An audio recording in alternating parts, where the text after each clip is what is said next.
Mysteries of death, మరణం యొక్క రహస్యాలు. This is a very very important message.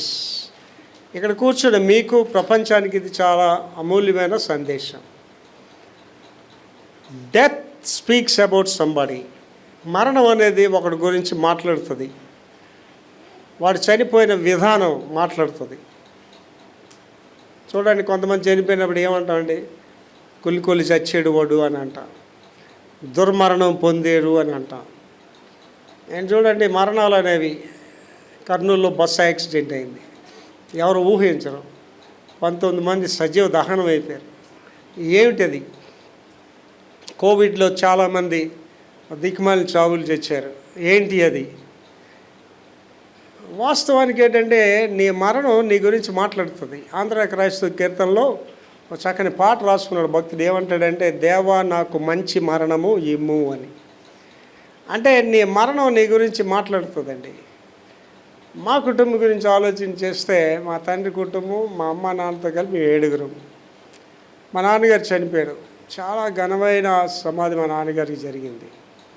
Visakhapatnam అంతా తరలి వచ్చారు మా నాన్నగారి సమాధికి. మా అమ్మ చనిపోయింది, ఆవిడ సమాధి చాలా ఘనంగా జరిగింది. మా పెద్దాన్ని చనిపోయాడు, ఆయన సమాధి కూడా చాలా ఘనంగా జరిగింది, చాలామంది వచ్చారు. అలాగే మా తమ్ముడు చనిపోయాడు, చిన్నోడు, వాడి సమాధి కూడా చాలా ఘనంగా జరిగింది. మరి నేను ఎరిగిన వాళ్ళు చాలామంది దైవ సేవకులు కోవిడ్లో చచ్చిపోయిన వాళ్ళు, ఒక దిక్కుమాలిన సమాధి జరిగింది వాళ్ళకి. ఎవరో తెలియని మనుషులు, ఆ మెడికల్ డిపార్ట్మెంట్లో ఎవరో 2-3 వచ్చి గోతులో సమాధిని పడేసిన పరిస్థితులు. ఇంకా కొన్ని సమాధులు ఉంటాయి, మీరు గమనించండి. ఆ మనుషులు మనకు కనిపించరు కూడా. ఇలా పలానోడు చచ్చిపోయాడు, వీళ్ళు పెద్ద అబ్బాయి చచ్చిపోయాడు, లేదా పెద్ద అమ్మాయి చనిపోయింది అనేది తప్ప ఆ చనిపోయిన దేహాలు కూడా చూడరు కొంతమంది. కనుక మరణం అనేది మనిషి గురించి మాట్లాడుతుంది. ఈ నా సొంత మాటలని కాదండి, యేసు ప్రభు గారు ఇంకో మరణం గురించి కూడా చెప్పారు. సిలోం అనే ఆ గోపురం పడి కూలిపోయిన వాళ్ళందరూ కూడా పాపాత్ములని మీరు అనుకుంటున్నారా అని అంటారు. అంటే ఇవి అందరికీ కలిపి మనం చెప్పలేము. ఇవి హతసాక్షులు ఉన్నారు. స్టెఫెను ఎలా చంపాడు? రాళ్ళతో కొట్టుబడి చంపాడు. స్టెఫెను పాపం చేసాడా? కాదు. పేతురు తలకిందలుగా సిలువ వేయబడ్డాడు. పేతురు పాపం చేసాడా? కాదు. వీళ్ళు హతసాక్షులు. మరి మణిపూర్లో అమ్మాయిలు చంపబడ్డారు, మరి వాళ్ళు పాపులా అంటే కాదు. కనుక ఏంటంటే మ్యాక్సిమం అధిక శాతం ఏంటంటే నీ మరణం అనేది నీ గురించి మాట్లాడుతుంది. నా వరకు వస్తే నాకు మరణం లేదు, నా విశ్వాసం. నేను మరణం చూడను, ప్రభు రాకళ్ళు ఎత్తపడతాను. 2 మరణాలు ఉన్నాయి. ఒక మరణం ఏంటంటే శారీరకంగా చనిపోవడం, రెండవ మరణం ఏంటంటే అగ్ని గంధకములతో మండుచున్న గుండంలో పాల్పొంది 2వ మరణం. ఎవరైతే యేసు ప్రభువుని విశ్వసించారో, రక్షకుడిగా కలిగి ఉండరో, వాళ్ళు చనిపోతే మాత్రం గ్యారంటీగా ఆ 2వ మరణంలోనికి వెళ్తారు. నాకు 2వ మరణానికి నాకు సంబంధం లేదు, మొదటి మరణానికి నాకు సంబంధం లేదు. కానీ మరణం అనేది ఒక మనిషి గురించి ఏంటి మాట్లాడుతుంది అని బైబిల్ ఏంటి చెప్తుంది, అదే ధ్యానిద్దాం. నా సొంత మాటలు కాదు, మీ సొంత మాటలు కాదు. కొన్ని మరణాలు బైబిల్ ఏం చెప్తున్నాయి, ఆ మరణాల గురించి చూద్దామండి. మొదటి మరణం ఏంటంటే అబ్షాలోము మరణము. అబ్షాలోము ఎవరండి? దావీదు గారి కుమారుడు. వీడు ఎలాగా మరణించాడు అనేది చూద్దామండి. 2వ సమూయేలు 18వ అధ్యాయము 9వ వచనం మరియు 14, 15 వచనాలు. అబ్షాలోము కంచర గాడిద మీదకి ఎక్కిపోవచ్చు. కంచర గాడిద అంటేనండి చిన్న గాడిదలు కాదు, మన గాడిదకి. కంచర గాడిద అంటే అది ఆల్మోస్ట్ ఒక చిన్న గుర్రం లాగే ఉంటుంది. ఆ గాడిద మీద ఎక్కి వెళ్ళిపోచుండగా దావీదు సేవకులకు ఎదురయ్యాడు. ఆ కంచర గాడిద ఒక గొప్ప మస్తకి వృక్షం యొక్క ఆ కంచర గాడిద ఒక మస్తకి వృక్షం కింద చిక్కు కొమ్మల క్రిందికి పోయినప్పుడు అతని తల చెట్టుకు తగులుకొనినందున అబ్షాలోము అనేవాడు ఏంటంటే లాంగ్ హెయిర్ కలిగిన వాడు. అబ్షాలోము చాలా అందగాడు. అబ్షాలోముకి ఉన్న అదేంటంటే అబ్షాలోము అంటే అందగాడు ముందు లేడు, అబ్షాలోము అందగాడు తర్వాత కూడా లేడు. ఇంకొక కొడుకు ఏటిన్నాడండి, అటువంటి జ్ఞాని ముందు లేడు, తర్వాత ఎవడండి? సొలొమోను. ఇంపార్టెంట్ పీపుల్, ప్రత్యేకింపబడిన వాడు అబ్షాలోము. పొడవాటి జుత్తు కలిగిన వాడు అనమాట. ఆ కంచరగాడి మీద వెళ్తుంటే ఆ తప్పుల మధ్యని ఆ తుప్పలో తల చుట్టుకుపోతుంది అనమాట. ఓకే, అతడు ఎత్తబడి ఆకాశమునకును ఆకాశానికి భూమికి మధ్యన వేలాడుచుండగా వేలాడుతున్నాడు. తల జుత్తు పట్టించుకుంది ఆ తుప్పులో, అక్కడ వేలబడుతున్నాడు. అతని క్రిందనున్న కంచెర గాడిద ఆ సాగిపోయి గాడిదేటి ముందుకు వెళ్ళిపోయింది. అంటే ఈడు హ్యాంగ్ అయిపోతున్నాడు అనమాట, వేలబడుతున్నాడు అనమాట. అప్పుడేం జరిగింది చదమ్మా. యోవాబు నీవు చేయి వరకు నేను కాచుకుని యోవాబు ఏం చెప్తాడంటే, ఒక సైనికుడు చెప్తాడు, రా నెల్లి చంపిరా, రాజు మీద తిరగబడుతున్నా చంపిరా అని చెప్తాడు. వాడు ఏంటంటే, అమ్మో బాబు దావీదు గారికి ఇదంటే చాలా ప్రేమ, కొడుకంటే చాలా ప్రేమ, అభిషాలోం అంటే చాలా ప్రేమ. దావీదుకి పిల్లలన్నీ అందరూ ప్రేమే. అభిషాలోం చనిపోయినప్పుడు ఒక విలాప గీతమే రాశాడు, అభిషాలోం మా కొడుకు దుర్మరణం పొందినావా అని. అప్పుడు యోవాబు ఏం చేస్తాడంటే, ఇంక నా మాట వినట్లేదని చదవమది అక్కడి నుంచి. యోవాబు నీవు చేయ వరకు నేను కాచుకుని నువ్వు చంపనంటే నేను ఊరుకుంటాను రాని 3 బాణాలు పట్టుకొని మస్తకి వృక్షం వేలాడుచు వేలాడుచున్నా ఇంకా ప్రాణముతో ఉన్నా అబ్షాలోము యొక్క గుండె గురిపెట్టి తన ఆయుధములను మోయివారు 10 మంది చుట్టుకొని ఉండగా అబ్షాలోమును కొట్టి చంపేశాడండి. ఇది బాధాకరంగా ఉంటుంది ఏంటి. ఇవాళ ఆ బస్సు యాక్సిడెంట్లో 19 మంది చచ్చిపోయారంటే మనకు బాధాకరంగానే ఉంటుంది. ఆ దిశ కేసులో అమ్మాయిని కాల్చి చంపిస్తారంటే మనకు బాధాకరంగానే ఉంటుంది. కానీ నేను చెప్తున్నానంటే, ప్రతి మరణం వెనకాతల కథ ఉంటుంది. జీవన్ మరణములు దేవుని వశం, మరణము తప్పించుట యెహోవా వశం. నీ మరణం అనేది నీ మీదకి ఎలాగొస్తుంది అంటే, నీవు చేసిన క్రియలను బట్టి, నీ బ్రతుకుని బట్టి నీ మరణం నీ మీదకి వస్తుంది. అభిషాలోము గురించి ధ్యానిద్దాం. అభిషాలోము ఎంత దుర్మరణం పొందడానికి కారణాలు. నెంబర్ 1 ఏంటంటే, తండ్రి మీద తిరుగుబాటు చేసాడు. వాడు తండ్రి మీద తిరుగుబాటు చేసి వాడిగా రాజుగా ప్రకటించేసుకున్నాడు. అప్పుడే దావీదు బాధతో ఒక కీర్తన రాసి ఏంటంటే, నేను గువ్వనై ఎక్కడికో వెళ్ళిపోయి ఉంటే బాగుంది. దావీదు అని చంపిగలడు, దావీదు వాడిని ఏమైనా చేయగలడు, కానీ దావీదు ఏం చేయడు. దావీదుకి పిల్లలంటే చాలా ప్రేమ. ఏమంటే ఆలోచించేయండి, మోషే మీద అహరోను మిరియం తిరగబడ్డారు. చిన్నప్పటి నుంచి తమ్ముడు కదని గసురుతున్నారు, అవి చేస్తున్నారు. మోషే కోపం రాలేదు, చిన్నప్పటి నుంచి అవి వింటున్నాడు. ఎవరు కోపం వచ్చిందండి? దేవుడికి కోపం వచ్చింది. కుష్ఠరోగం పంపించాడు వాళ్ళ మీదకి. Should be very careful. Absalom అనేవాడు ఏ స్థితిలో కూడా తండ్రి మీద తిరుగుబాటు అనేది చేయకూడదు. అది మరణానికి కారణం. ఇంకో భయంకరమైన కారణం ఏంటంటే, నేను అనుకుంటానండి, అభిషాలోం లాంటి దుర్మార్గులు తక్కువ మంది ఉంటారండి. వాడు ఎంత దుర్మార్గుడు అంటే, అభిషాలోము తండ్రి భార్యలతో వ్యభిచారం చేస్తాడండి. నీచమైన వాడు తల్లులతో వ్యభిచారం చేస్తాడు. ఆ వ్యభిచారం కూడా ఎలా చేస్తాడంటే, పట్టణం అంతా చూస్తుండగా, మేడ గదిలోని అందరూ చూస్తుండగా వ్యభిచారం చేస్తాడు. అంటే ఇండిసిప్లైన్ ఫెలో అండి. చాలామంది అనుకుంటారండి, నన్ను ఎవడేం చేయలేడు, నేను ఇంద్రుడిని చంద్రుడిని అనుకుంటుంటారు. రే బాబు, నువ్వు ఎవడైనా ఒకటి మనసులో పెట్టుకోరు. విక్టర్ ప్రభాకర్, ఇక్కడ ఉన్న వాళ్ళు ఎవరైనా ఒకటి మనసులో పెట్టుకోండి. దేవుడు తన ముఖం నీకు చాటు చేసుకుంటే ప్రపంచంలో ఎవడు నేను కాపాడలేడు. Nobody can save you. అభిషాలోము అంత దుర్మార్గుడు. అభిషాలోం చనిపోతే దావీదు బాధపడ్డాడు, కానీ అభిషాలోం మరణానికి కారణాలు 2 కారణాలే చెప్తున్నా, మిగిలిన చెప్పట్లేదు. ఫస్ట్ థింగ్ ఏంటంటే, తండ్రి మీద తిరుగుబాటు చేశాడు. సెకండ్ థింగ్ ఏంటంటే, తల్లులతో వ్యభిచారం చేశాడు. దేవుడు వాడిని విడిచిపెట్టలేదండి. అతి భయంకరంగా అభిషాలోం అనేవాడు మరణించాడు. తర్వాత ఎలీ మరణము. ఎలీ అనే ఎవరండి? ఈయన ఆ యొక్క దినాల్లో యాజకుడిగా ఉన్నాడు, వాళ్ళు నడిపిస్తున్నవాడు, పరిపాలిస్తున్నవాడు. మొదటి సమయంలో 4:18 ఎలీ మరణం గురించి చెప్పబడుతుంది. చదువురా. దేవుని మందస్సమనే మాట అతడు పలుకగానే ఏలీ ద్వారము దగ్గరనున్న పీఠం మీద నుండి పీఠం మీద వెనుకకు పడి మెడ విరిగి చచ్చిపోయాడు. ఏలీ అనగా ఎందుకంటే అతడు వృద్ధుడై బహు స్థూలదేహి అయి ఉండెను. అంటే లావుగా ఉన్నాడు అనమాట. కదలలేని పరిస్థితిలో ఉన్నాడు. ఇలా వెనక పడిపోయి మెడ విరిగిపోయి చచ్చిపోయాడు. ఏంటంటే చచ్చిపోయడానికనే మనకేమనిపిస్తుందండి, అయ్య బాబోయ్ ఇంత యాజకత్వం చేశాడు, ప్రజలు నడిపించాడు, ఈయన చచ్చిపోయాడా అనే బాధ మనకి కలుగుతుంది. మందస్వామిగానే ఎందుకు ఆయనకి అది బాధ కలిగింది? ఫిలిస్తీన్లు ఇశ్రాయేల్ మీద వచ్చి ఇశ్రాయేల్ని జయించి మందసాన్ని తీసుకొని వెళ్ళిపోతున్నారు.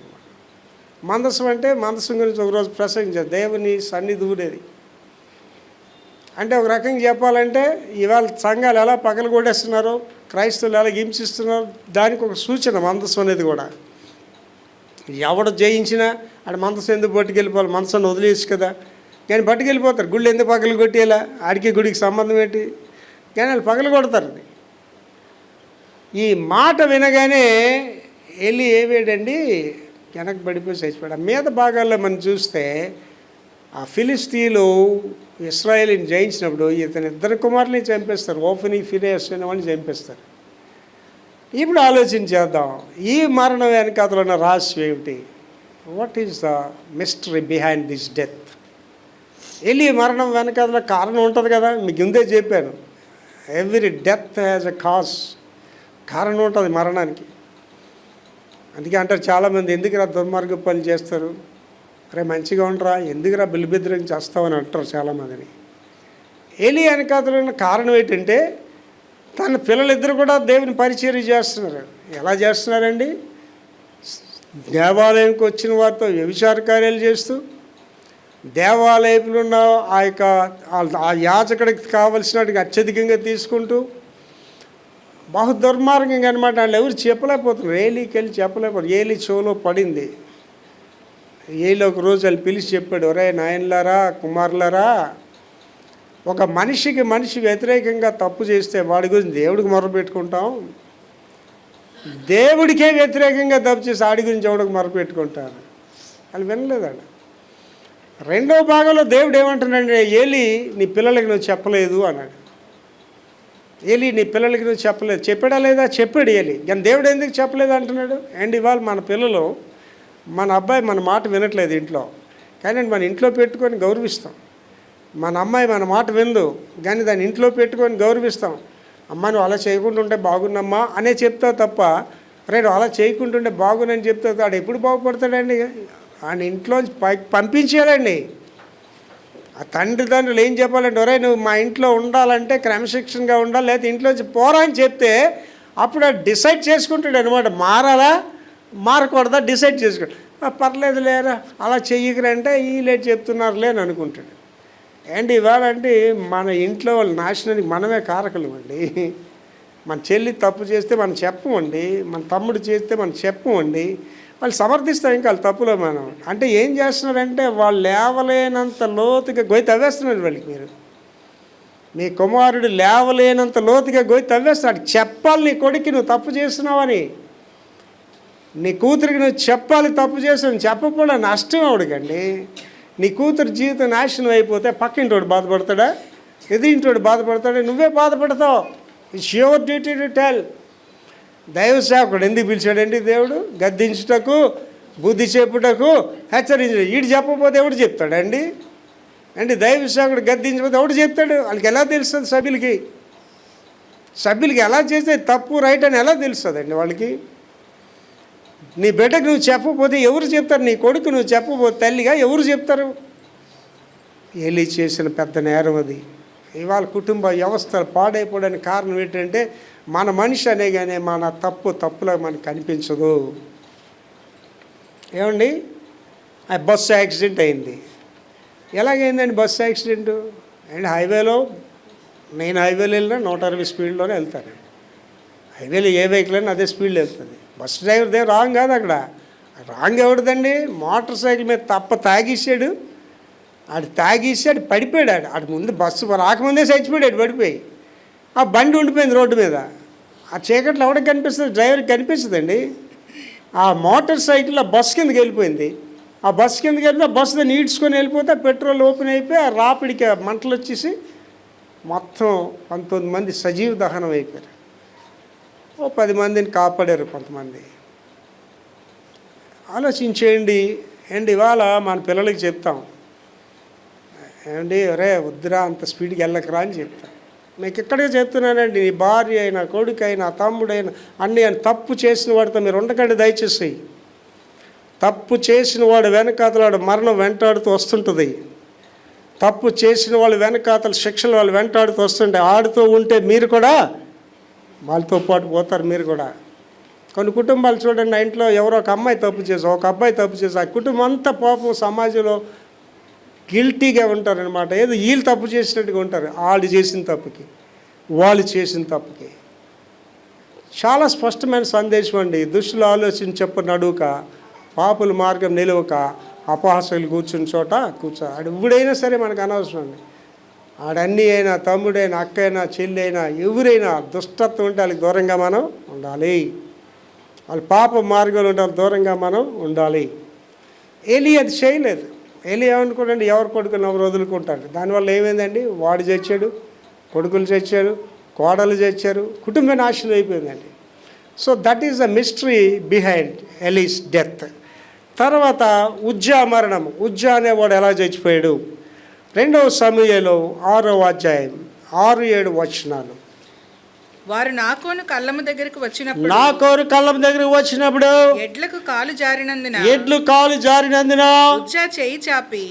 ఉజ్జా చేయి చాపి దేవుని మందసమును పట్టుకొనగా యెహోవా కోపము ఉజ్జా మీద రగులుకొనెను. అతడు చేసిన తప్పును బట్టి దేవుడు ఆ క్షణమందే ఆయన మొత్తగా అతడు అక్కడనే దేవుని మందసం చనిపోయాడు. దావీదు గారు మందసాన్ని అంతవరకు ఒక దగ్గర భద్రపరుస్తారు. దావీదు గారు ఏం చెప్తాడంటే, మందసం తీసుకొచ్చేయండి అంటే పాపులు మంచి ఉద్దేశంతో ఒక 2 ఎడ్లు కట్టి జాగ్రత్తగా తీసుకొస్తుంటారు. కానీ ఒక ప్రదేశంకి వచ్చేసరికి ఎడ్డు కాలు బెనకడం వల్ల మందసం పడిపోతుందేమో అని చెయ్యేసాడు. చాలా జాగ్రత్తగా ఆలోచించండి. ఇక్కడ దేవుడికి ఎంత కోపం వచ్చిందో. ఎవడ పని అడి చెయ్యాలండి, ఎవడ పని అడి చెయ్యాలి. వీడి పని కాదు అది. దేవుడు అక్కడ ఎలా చేయలేదు. అది వెంటనే అక్కడ చచ్చాడండి. రాజైన ఉజ్జియా అహంకారంతో నిండి యాజకులు చేస్తున్న దోపాలను ఈడేయడానికి వెళ్తాడని చెప్తుంటాడు యాజకుడు. అయ్యా రాజా, ఇది యాజకులు చేయవలసిన పని, మీరు చేయవలసిన పని కాదు అంటాడు.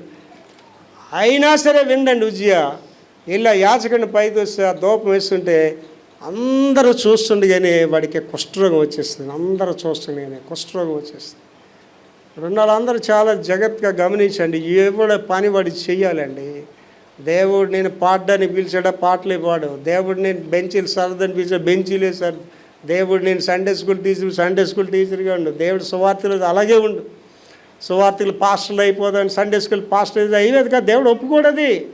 It's not God profession. దేవుడి ఉద్దేశమే కాదు అది. ఏంటి మనం ఏంటంటే క్రమశిక్షణ లేని వాళ్ళు కాబట్టి ఇలాగ ఉన్నాం. కానీ ఇవాళకి కూడా ఇశ్రాయేలు జనాంగం యాజకత్వం చేయాలంటే ఎవడు చేయాలంటే లేవి వంశస్థుడే చేయాలి. రోమన్ క్యాథలిక్ మిషన్ నేను చాలా లైక్ చేస్తానండి. కారణం ఏంటంటే ఒకటి పాస్ట్ అవ్వాలంటే ఆడ ముందు బ్రదర్గా 7 సంవత్సరాలు తరబీదు పొందాలి. 7 సంవత్సరాలు తరబీదు పొందిన తర్వాత ఆయన ఫాదర్గా పెడతారు. ఫాదర్గా అయిన తర్వాత ఆడు బిషప్ అవుతాడు. బిషప్ అయిన తర్వాత కార్డినల్ అవుతాడు. కార్డినల్ అయిన తర్వాత పోప్ అవుతాడు. అంటే బిషప్ స్టేజ్కి వెళ్ళేసరికి 80 సంవత్సరాలకి వెళ్ళిపోతాడు. పోప్ అంటే నల్లేడు అనమాట. అలా ముసలో టైంలో పోప్ అవుతాడు. ఈవేళ మన ప్రొటెస్టెంట్ మిషన్ ఏంటండి, తాపీ మేస్త్రి పాస్టరే, మురి లెమినోడు పాస్టరే, అందరూ పాస్టర్లు. ఎవడు మట్టి కాడే పాస్టర్లు అయిపోతాడు. మీకే డౌట్ వస్తుంది, ఈడు పాస్టర్ ఎప్పుడు అయిపోయాడు రా అని అనిపిస్తుంటుంది.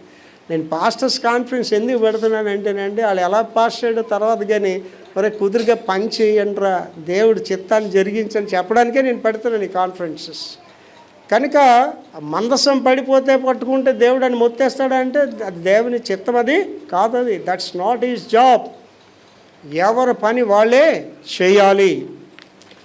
తర్వాత అండి యోధా మరణం. ఇస్కరియోతు యోధా గారి గురించి చెప్తున్నాడు. మత్తయి సువార్త 27:4-5 వచనాలు. మత్తయి సువార్త 27:4-5 వచనాలు. నేను నిరపరాధి నీతిమంతుని రక్తమును అప్పగించి నీతిమంతుడు రక్తమును అప్పగించింది పాపము చేసి చెప్పెను. అందుకు వారు దానితో మాకేం పని లేదు, నీవే చూచుకోమని చెప్పగా అతడు ఆ వెండి నాణేలు దేవాలయంలో పారవేసి ఊరి పెట్టేసుకున్నాడు. యోధా గారికి బాధ కలిగింది. నిజంగా చెప్తున్నాడు కదా, ఏంటంటున్నాడు, నిరపరాధి నీతిమంతుని అప్పగించేసాడు అని బాధపడ్డాడు.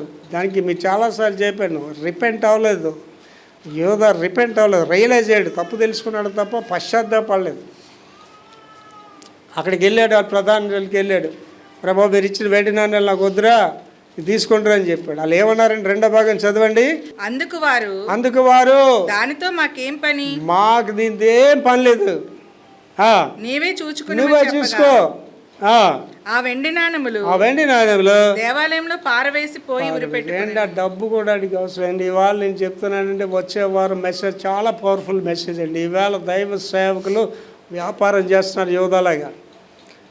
నేను చాలా మెసేజ్లు చెప్పాను. యేసు నామములో వ్యాపారం చేసే ప్రతి ఒక్కడు ఒక యోధే. నువ్వు నూనెలు అమ్ముతున్నావా యేసు నామములో, నువ్వు యోధావేంద్రా. నువ్వు రూపాయలు అమ్ముతున్నావా, నువ్వు యోధావే. డబ్బులు అడుగుతున్నావా, నువ్వు యోధావే. అండ్ అమెరికా దేశంలో ఇటువంటి ఫన్నీ థింగ్స్ జరుగుతుంటాయండి. ఆ ప్రసంగుడు ఇలా రాగానే అలా గెంతుకొని వస్తాడు. ఇవాళ దేవుడు నాకు బయలుపరిచాడు, ఇక్కడ ఉన్న వాళ్ళు 10 మంది $10,000 ఇస్తారు, చేతులు ఎత్తానండి ఎత్తేస్తాడు, ఓ అని చేతులు ఎత్తేస్తాడు. అంటే డాలర్లు ఇచ్చినోడికే ప్రార్థన చేస్తాడు, లేదా ఇవ్వనోడికి ప్రార్థన చేయడు. ఆలోచించండి, డబ్బులు ఇచ్చినోడే దేవుడు తీస్తే పేదోడి సంగతి ఏంటండి? యేసుప్రభు డబ్బులు నోడి గురించి వచ్చాడా? ధనవంతులారా మీకు శ్రమ అన్నాడు, డబ్బులు ఉన్నోడికి శ్రమ అన్నాడండి. పేదలైన మీరు ధన్యులు, పేదల గురించి చెప్పడాడు వాక్యం. ఇవాళ ఇస్కరియోతు యూదా లాంటి సేవకులు ఎక్కువైపోయారు. వచ్చే వారం దాని డీటెయిల్స్ మీకు తెలియజేస్తాను. చాలా జాగ్రత్తగా ఆలోచించండి. ఇస్కరియోతు యూదా డబ్బులు వాళ్ళు వద్దని చెప్పేశారండి. ఏం చేశారండి? ఆ డబ్బులతోటి వాళ్ళు ఒక పొలం కొన్నారు. అదేంటండి? బరియల్ గ్రౌండ్, శ్మశాన భూమి. దాని పేరేంటండి? అకెల్దము. ఆ బరియల్ గ్రౌండ్ పేరేంటండి? అకెల్దము. అకెల్దం అంటే రక్తభూమి.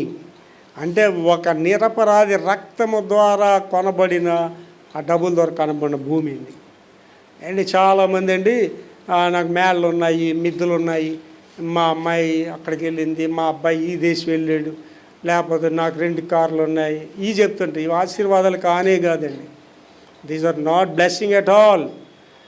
ఆశీర్వాదం ఏమిటి? నిజమైన ఆశీర్వాదం అంటే రీడా నీవు ఆత్మలో వర్ధిల్లించుకున్నది, అన్ని విషయాల్లో వర్ధిల్చు సౌఖ్యంగా ఉండాలి.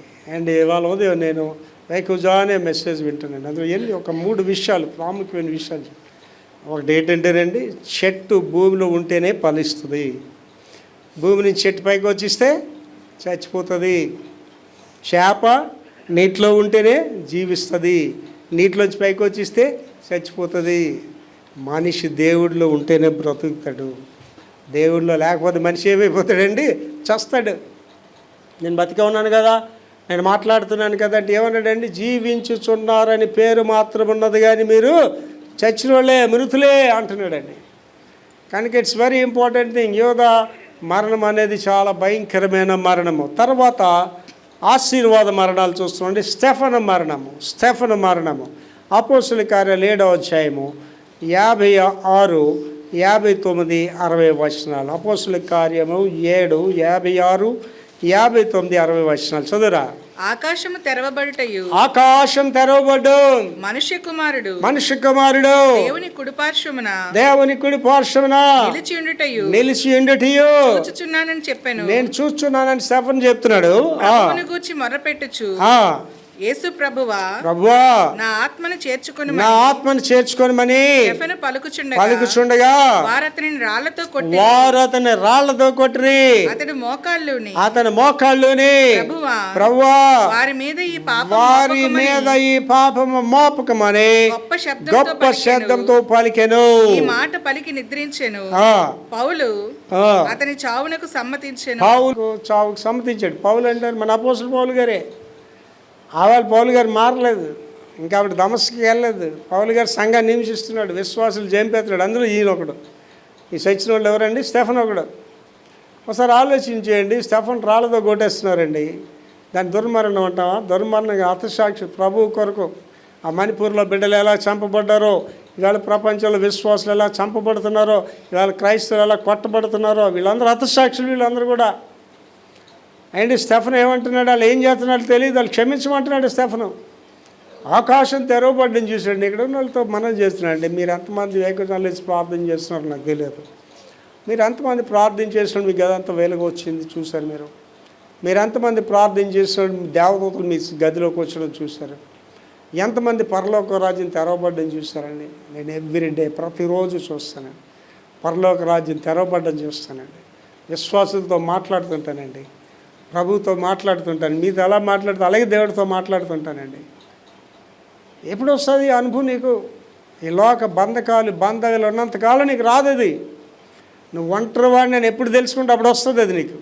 నేను ఒంటరి దాన్ని నేను ఎప్పుడు తెలుసుకుంటే అప్పుడే వస్తుంది అది నీకు. ఎవడైనా నువ్వు నన్ను వెంబడించిన కోరిలా తల్లినే అక్కజేయను త్యజించకపోతాడు నాకు వారసుడే కాదనిసాడండి. ఏంటి అలాగే ఎవరైనా అంటారా పాస్టర్ గారు? అదేంటండి పాస్టర్ గారు ఇలాంటి బోధలు చేస్తారు? అన్నదమ్ములు వదిలేసుకోవాలండి పాస్టర్ గారు, అక్కజేళ్ళు వదిలేసుకోవాలంటారా? అండి దావీదు ఏమంటానండి? దావీదుకి అన్నదమ్ములు లేరా, బంధువులు లేరా, చుట్టాలు లేరా? ఏమంటున్నాడు దావీదు? ఆకాశమందు నీవు తప్ప నాకెవరున్నారు, నీవు నాతో ఉంటే లోకంలో ఏది నాకు అక్కడ నేను ఒంటరిగానే జీవిస్తున్నాను. నాకు భార్య ఉంది, కొడుకున్నాడు, కోళ్ళు ఉంది, మనవరాళ్ళు ఉన్నారు. But I'm alone. ఒంటరిగానే జీవిస్తాను. నేను నా దేవుడే జీవిస్తున్నాను.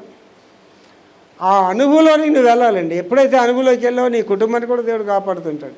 ఎప్పుడైతే అనుభవంలోకి వెళ్ళావో నీ బిడ్డలు బాగుంటారు, నీ బిడ్డలు కూడా బాగుంటారు. అనుభవంలోకి మనం వెళ్ళాలి. స్టెఫను అనుభవంలోకి వెళ్ళాడండి. స్టెఫను చనిపోవడం వల్ల అక్కడ జరిగిన అద్భుతం ఏంటండి? ఒక గొప్ప సేవకుడు ఆయన మరణంలోంచి ఉద్భవించాడు. ఎవరండి అయినా? అపోస్తుడైన పౌలు.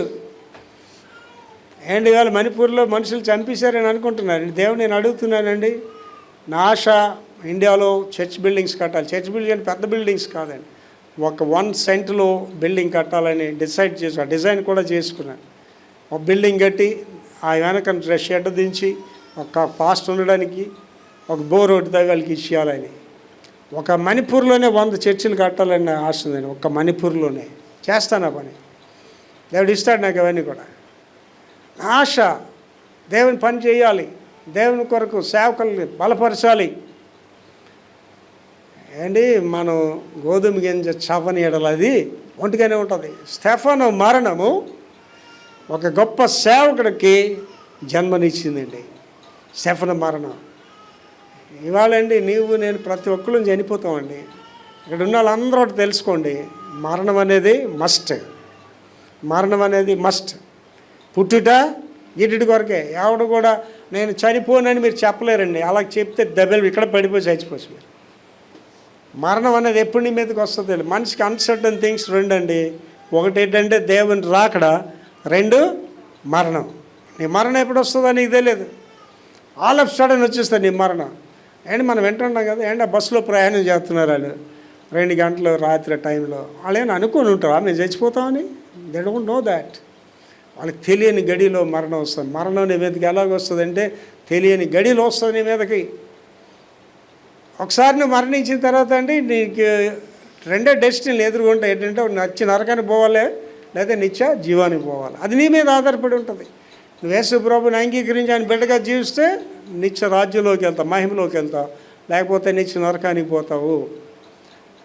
స్టెఫన్కి తెలుసు ఏమండి ఆ నిత్య దేవుళ్ళకి వెళ్తాడని తెలుసు స్టెఫన్కి. స్టెఫన్ మరణం గురించి భయపడలేదండి. ఏమండి ఇవాళ మీకు నేను చెప్తున్నా, మళ్ళీ చెప్తానండి, దేవుడు నాకు ఈరోజు నువ్వు వెళ్ళరా అంటే ఢిల్లీ నడివీధిలో నిలబడి నేషనల్ మీడియా పిలిచి నేను యేసు ప్రభు నిజమైన దేవుడే నిరూపిస్తానని చెప్పి అక్కడ దేవుడి కొరకు నిలబడ్డాను సిద్ధంగా ఉన్నానండి నేను. I don't fear for death. మరణం గురించి భయపడే ప్రసక్తే లేదు నా దగ్గర. I want to leave for Jesus. పౌలు ఏమన్నాడంటే నా మట్టుకైతే బ్రతుకుట క్రీస్తే, చావు అయితే లాభం అన్నాడు. నేను చచ్చిపోడే లాభమా? ఎస్, డెఫినెట్లీ మరణం అనేది లాభమే. ఏంటండి మరణం లాభం? ఎక్కడికి వెళ్ళిపోయారండి వీళ్ళందరూ? మణిపూర్లో చంపండి వాళ్ళు ఎక్కడికి వెళ్ళిపోయారు? దేవుని రాజ్యానికి వెళ్ళిపోయాడు. స్టెఫన్ ఎక్కడికి వెళ్ళిపోయాడండి? దేవుని లాభం కదా అది. అండి నేను ఉదయకాలం ఇవాళ ఏం ప్రార్థన చేశానంటే, ప్రభువా నేను ఒకవేళ ప్రసంగం చేయడానికి ఇవాళ 2వ వారం ప్రసంగం చేయడానికి అనర్హుడినైతే తీసుకెళ్ళిపో నీ దగ్గరికి ఈవేళ ఇప్పుడే. నేను పాస్టర్గా పిలువబడ్డానికి కూడా అనర్హునైతే తీసుకెళ్ళిపో నీ దగ్గరికి అంటే ఒక సాక్ష్యం లేకుండా ఏదో ఒక దొంగ కాపరిగా ప్రసంగాలు చేయడం నాకు అస్సలు ఇష్టం లేదు, చేయను కూడానండి. పౌలు గారు చక్కటి మాట చెప్తాడు ఏంటంటే, మీ అంతరాత్మ మీ మీద దోషారోపణ చేయకుండా చూసుకోండి అంటే. నా అంతరాత్మ కానీ విక్టర్ ప్రభాకర్ నువ్వు వాక్యం చెప్పడానికి అర్హుడు కాదు, ఇవాళ చెప్పను నేను వాక్యం చెప్పను నేను. కానీ ఇవాళ సేవకులు అలా చేస్తున్నారా? వచ్చేవారు దాని గురించి డీటెయిల్గా ధ్యానించి అలా చేస్తున్నారా ఇవాళ సేవకులు? వాడు దొంగోడండి, భక్తి లేకుండా ప్రసంగాలు, డబ్బుల గురించి ప్రసంగాలు చేయడం, ప్రజల మోసం చేయడం. కారణం ఏంటంటే వాళ్ళు డిసైడ్ అయిపోయారు నరకానికి వెళ్ళడానికి. మరణ భీతి లేదు వాళ్ళకి, దైవ భీతి లేదు వాళ్ళకి. కనుక ఆలోచన చేసుకోండి, స్టెఫను మరణం అనేది ఒక గొప్ప సేవకుడిని సమాజానికి ఇచ్చింది. తర్వాత యేసు మరణం. ఈ మరణం ఏం చేసింది చూడండి. మత్తయి సువార్త 27వ అధ్యాయం 50, 51, 52, 53 వచనాలు. యేసు మరలా బిగ్గరగా కేక వేసి ప్రాణము విడిచెను. అప్పుడు దేవాలయపు తెర పైనుండి కింద వరకు రెండుగా చీలిపోయింది. భూమి వణికిపోయింది. బండలు బద్దలాయను. సమాధులు తెరవబడ్డాయి. నిద్రించిన వారని చనిపోయిన అనేకులు పరిశుద్ధుల శరీరాలు లేచిపోయాయి. వారు సమాధుల్లో నుండి బయటకు వచ్చి ఆయన లేచిన తర్వాత పరిశుద్ధ పట్టణములో అనేకులకు కనిపించింది. ద డెత్ ఆఫ్ జీసస్, యేసుక్రీస్తు మరణం ఎంత అల్లకొల్లోలం చేసిందో చూడండి. సమాధులు తెరవబడ్డాయి. దేవాలయం తిరగడం అంటే అర్థం ఏంటండి? ఈ దేవాలయం తెర ఇవతలే ఉండాలి, ప్రజలందరూ కూడా తెర అవతలే ప్రధాన యాజకుడు వెళ్ళాలి. అక్కడికి ఎవడు వెళ్ళడానికి వీల్లేదు. ఒకవేళ ఎవడైనా అక్కడికి వెళ్తే చచ్చిపోతాడు. అక్కడ ప్రధాన యాజకుడు కూడా క్రమశిక్షణ జీవితం ఆడు చచ్చిపోతాడు అక్కడ. అటువంటి దాన్ని ఏం చేశాడు దేవుడు? తెర తీసేసాడు అనమాట. ఏంటంటే డైరెక్ట్గా నువ్వు దేవునికి ప్రార్థన చేసుకోవచ్చు, డైరెక్ట్గా నువ్వు అర్పణలు దేవుడికి చేసుకోవచ్చు, డైరెక్ట్ రిలేషన్ విత్ గాడ్. ఆ మరణంలో అదొకటి. తర్వాత ఏంటి? సమాధులు తెరవబడ్డం, మృతులు లేవబడ్డం, అండ్ కుష్ఠరోగులు బాగుపడ్డారు, గుడ్డోలు స్వస్థతలు జరిగి అద్భుతాలు జరిగాయండి ఆ దినం. అంటే మీరు ఈ వాటికి కూడా గమనించండి. గుడ్ ఫ్రైడే నాడు మీరు గమనించండి. గుడ్ ఫ్రైడే నాడు కంపల్సరిగా మేఘాలు వస్తాయి. గుడ్ ఫ్రైడే నాడు కంపల్సరిగా చీకటి కమ్ముతుంది. మీరు జాగ్రత్తగా ఆలోచన చేసుకోండి. గుడ్ ఫ్రైడే అనేది ఒక ప్రత్యేకమైన దినం. ఏంటండి గుడ్ ఫ్రైడే? యేసుప్రభు గారిని సిలువ వేసిన గుడ్ ఫ్రైడే అని అంటారు, చాలామంది అంటారు. అది మంచి శుక్రవారం, మా నాన్నగారు చచ్చిపోయారంటే ఇవాళ చాలా మంచి రోజు అంట. యేసు మరణం వల్ల అద్భుతాలు జరిగాయండి. యేసయ్య శిలువ మీద రక్తం చిందించకపోతే ప్రపంచానికి రక్షణ అనేది లేదు. ఆయన మరణించి మనల్ని ఏం చేశాడండి? బ్రతికించాడు. ఆయన మరణం వల్ల మనం బ్రతికాం. స్టెఫను మరణం వల్ల పౌలు అనేవాడు వచ్చాడు. యేసయ్య మరణం వల్ల మనం వచ్చాం. అది యేసయ్య ఆశ అండి. పౌలు గారు అదే అంటాడు, ఏంటంటే మీలో క్రీస్తు యేసు స్వరూపం కనపడే వరకు నాకు ప్రసవ వేదన కలుగుతున్నది అంటాడు. అంటే మనం ఎలాగైపోవాలంటే యేసు ప్రభులాగా అయిపోవాలి. మనం చూడగానే ఎవరికైనా యేసు ప్రభు కనిపించాలి. ఇప్పుడు ప్రశ్నలండి ఏంటంటే, మీ మరణం గురించి బైబిల్ ఏం చెప్తుంది? నేను ఇక్కడ ఉన్న వాళ్ళందరూ గమనించుకోండి. 2 నిమిషాలు భర్తల గురించి, భార్యల గురించి, పిల్లల గురించి మర్చిపోండి. మీ మటుకు మీరే ఆలోచన చేసుకోండి. విక్టర్ ప్రభాకర్ నేను అని ఆలోచించుకుంటా. నేను రోజు అలాగే ప్రేయర్ చేస్తాను. నా వెనకాతలు ఎవరు లేరండి, నేను ఒక్కడనే ఒంటరిగా వచ్చాను, ఒంటరిగానే వెళ్ళిపోతాను. నాకు అర్థమైపోయింది. నాతో ఎవరు రారని కూడా అర్థమైపోయింది. నేను ఒంటరిగా వెళ్ళిపోతాను. నేనే కాదు, మీరు కూడా 2 నిమిషాలు మీరు అక్కడ కూర్చొని నా భర్త గురించి, భార్య గురించి ఏం ఆలోచించకండి. 2 నిమిషాలు ఈ 3 ప్రశ్నలకి మీ గురించి మీరు ఆలోచన చేసుకోండి. ఒకటి ఏంటంటే, యోహాను సువార్త 12:24 చదువుతాలి. గోధుమ గింజ భూమిలో పడి చావకుండా నీడలా అది ఒంటిగానే ఉంటుంది. అది చచ్చినట్లయితే విస్తారంగా ఫలిస్తుంది. విక్టర్ ప్రభాకర్ అనేవాడు చవడం వల్ల సంఘం ఫలిస్తుంది. విక్టర్ ప్రభాకర్ అనే చావడం వల్ల కుటుంబం విస్తరిస్తుంది. విక్టర్ ప్రభాకర్ అనే చావడం వల్ల సేవ విస్తరిస్తుంది. నా వరకు నేనే జీవిస్తే, నేను తిన్నానా, నేను తాగానా, నా బ్రతుకు నేను బాగున్నాను, నేను తిరుగుతున్నా నా ఊర్ల మీద అనుకుంటే సంఘం రాదు, ఫలాలు రావు నీ జీవితంలోంచి. You have to die. నీలో ఉన్న లోకేచ్ఛలు చవ్వాలి, నీలో ఉన్న అహంకారం చవ్వాలి, నీలో ఉన్న గర్వం చవ్వాలి. ఏంటి నీ గురించి ఎవడైనా మంచి సాక్ష్యం చెప్తున్నాడా? నేను కొంతమంది అడుగుతా, అమ్మ మీకు అహంకారం ఎక్కువంటే, మాకు అహంకారం ఎక్కువ అంటే డోంట్ యూ ఫీల్ షేమ్? అహంకారం దేవుడు ఎదురిస్తానని చెప్తున్నాడు కదా, నీకు అర్థం కావట్లేదా? నీతో దేవుడు లేడని నీకు తెలియట్లేదా? అండి చాలామంది చెప్తారు కదా, వాడికి చాలా అహంకారం అండి అని చెప్తారు కదా, ఆమెకు చాలా అహంకారం అండి అంటే అర్థం ఏంటంటే you are not in the sights of the God. దేవుని దృష్టిలో నువ్వు లేవు. దేవుడు అహంకారంలో ఉండనని చెప్పేశాడండి. ఎవరు దీనుడేంటాడో వాడి మరో వింటాను అంటున్నాడు. ఎవరు నలిగిన హృదయం కలిగి ఉంటారో వాడితోనే నేను ఉంటానని చెప్తున్నాడు అండి దేవుడు. Should be careful.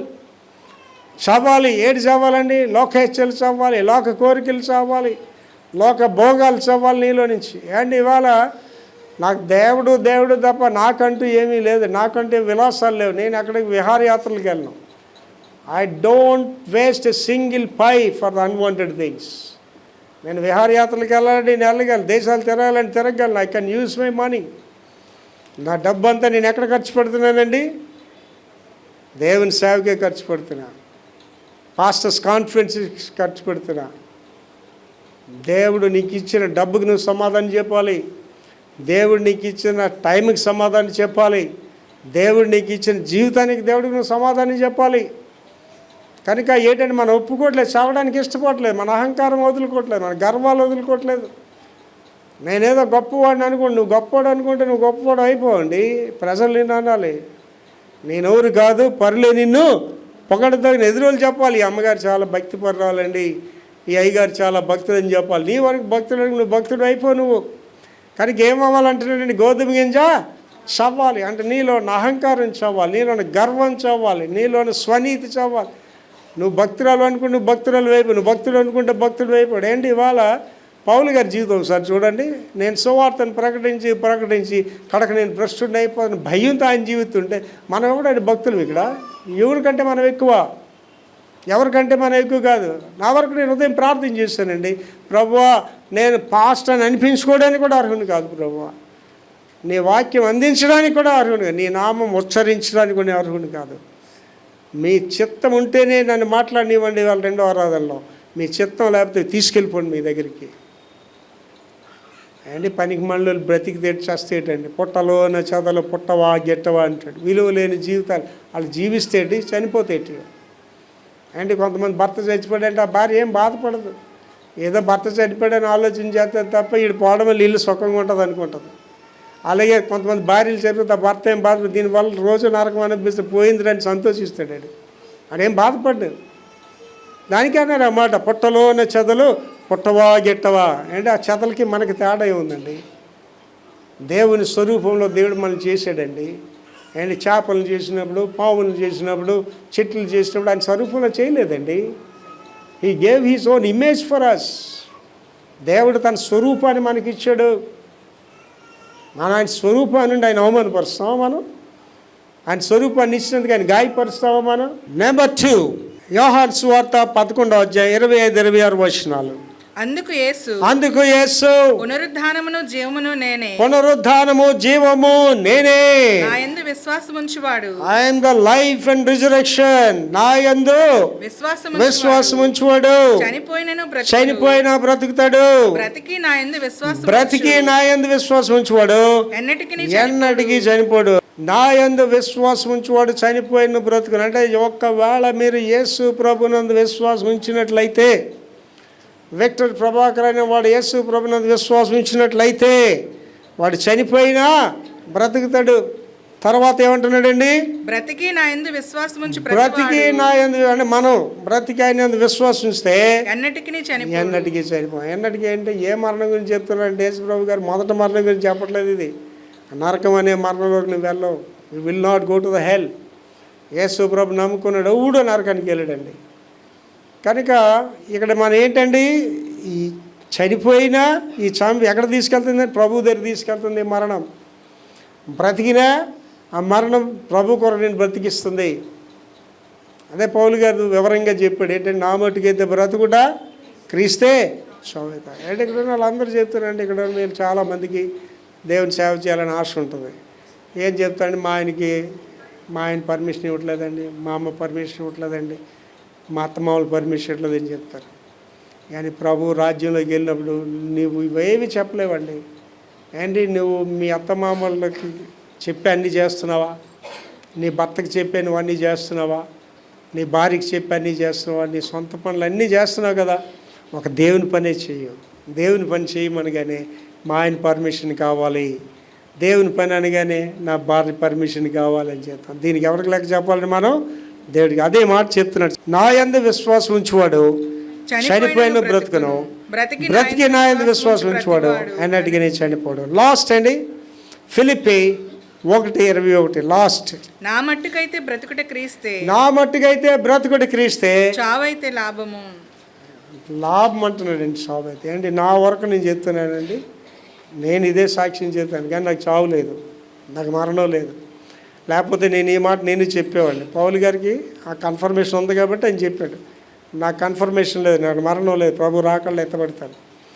లేకపోతే నేను ఇదే మాట చెప్తాను ఏంటండి, నా మట్టుకైతే బ్రతుకుట క్రీస్తు, చావు అయితే లాభం. చావు అయితే ఎందుకు లాభం అండి? ఏంటి ఇక్కడ బ్రతికినంతకాలం ఏమంటే చెప్పాడండి, వారు తమ ప్రయాసములు మాని విశ్రాంతిలో ప్రవేశిస్తారు. ఇప్పుడు ఏంటండి 3 కారణాలు చూసి, ఒకటి ఏంటండి గోధుమ గింజ చావకపోతే అది ఫలించదు. తర్వాత బ్రతికి మనం ఆయన నమ్మితే మరణం చూడం, మరణించినా ఆయన నమ్మితే మరణం నుంచి పైకి వస్తాం. 2 లాస్ట్ ఏంటండి క్రీస్తు కొరకు జీవించడం, మరణమే నాకు మేలన్నాడు. కానీ ఇక్కడ ఉన్న వాళ్ళందరూ ఒకటి గమనించుకోండి, ఇక్కడ ఉన్న వాళ్ళు మన అందరం కూడా ఒకరోజు చనిపోతాం. ఏ టైప్ ఆఫ్ డెత్ నువ్వు ఇష్టపడుతున్నావు? ఎలాంటి మరణం కావాలని నువ్వు అనుకుంటున్నావు? భక్తులు రాశారు పాటలు, దేవా మంచి మరణం ఇమ్మని. ఈ మరణం అనేది నీవు చేసిన కార్యాలు బట్టే నీకు ఆ మరణం వస్తుంది. నీ క్రియలే నీ మరణాన్ని తీర్చిదిద్దుతాయి, నీ క్రియలే నీ మరణాన్ని శాసిస్తాయి. కనుక ఒక మనిషి మరణించిన తర్వాత ఆ మరణాన్ని బట్టి వాడు ఎలాంటి జీవితం జీవించాడు, వాడు ఎలాంటి క్రియలు చేశాడు అనేవి మనకి నిర్ధారించబడతాయి. ప్రార్థన చేసుకుందాం ఎవరి మట్టుకు వాడు. ప్రభువా నీ కొరకు జీవించే జీవితం నాకు ఈ ప్రభువా, నీ ప్రియబిడ్డగా జీవింపు చేయనైనా, దేవా మంచి మరణం నాకు ఇవినైనా అని ప్రార్థన చేసుకుందాం. మహాపురుషుడు తండ్రి యేసునైనా కృపమేడ ఇవాళ మాతో మాట్లాడారు ప్రభువా. మరణం యొక్క రహస్యాలు మాకు తెలియజేశారు. మీ కొరకు సాక్షులుగా జీవించి మంచి మరణము పొంది మీ సన్నిధికి చేరే కృప మాకు అందరికీ దయచేయమని యేసు పరిశుద్ధ నామములో వేడుకుంటున్నాం తండ్రి. ఆమేన్.